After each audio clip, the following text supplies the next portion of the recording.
Mga Mars, magluto taron og gulay. Gulay ang atong sudan karon. So natay kalabasa, ako na nang gihimay-himay gihugasan.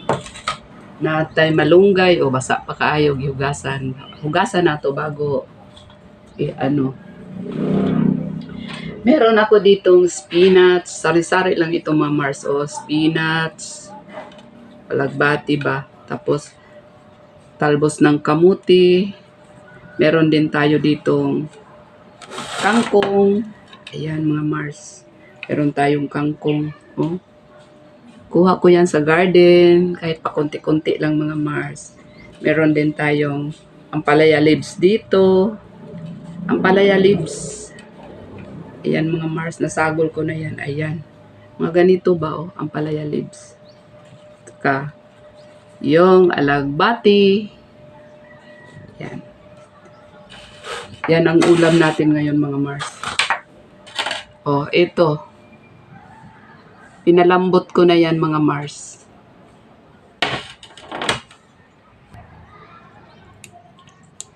Ano na tayo mga Mars. Kangkong.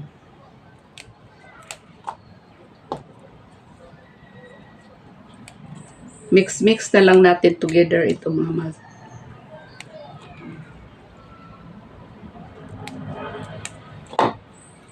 Ako mga Mars, gulay talaga ang gusto ko mga Mars. Pero yung mga karne-karne dyan, hindi ako masyado. Gulay talaga mga Mars.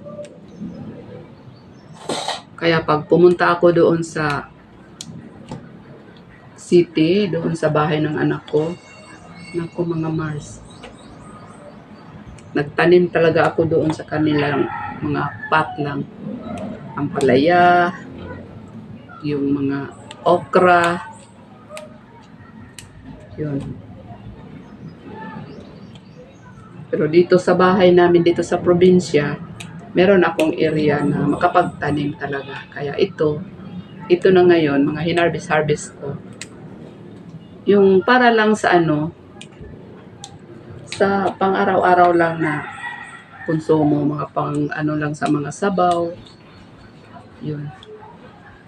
Pero hindi talaga para benta kasi konti man lang mga Mars.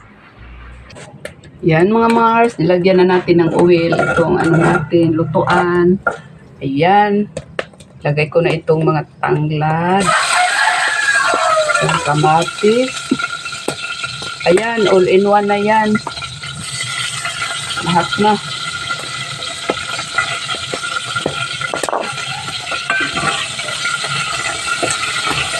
Yan mga Mars.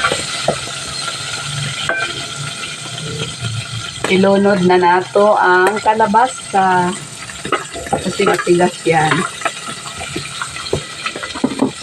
So, yan.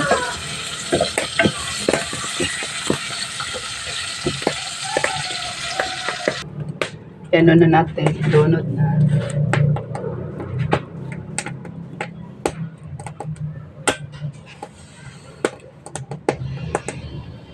Gulay.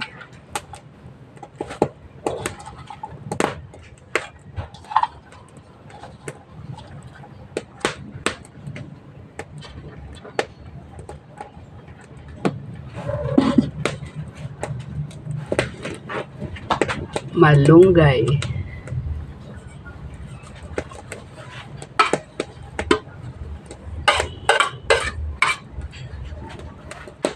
Yan, all in one.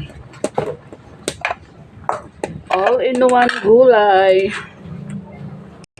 Butangan na ito gata mga Mars. Oh. Dami yun siya kay naigata. Nagata pa? Oo. Asa ang kuwan? Wala, gahapon pa ni. Yesterday. Inaano ko lang, ginasave.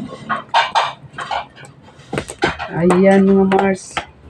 Ready to eat na ang gulay ni Kumare. See? Ang sarap-sarap.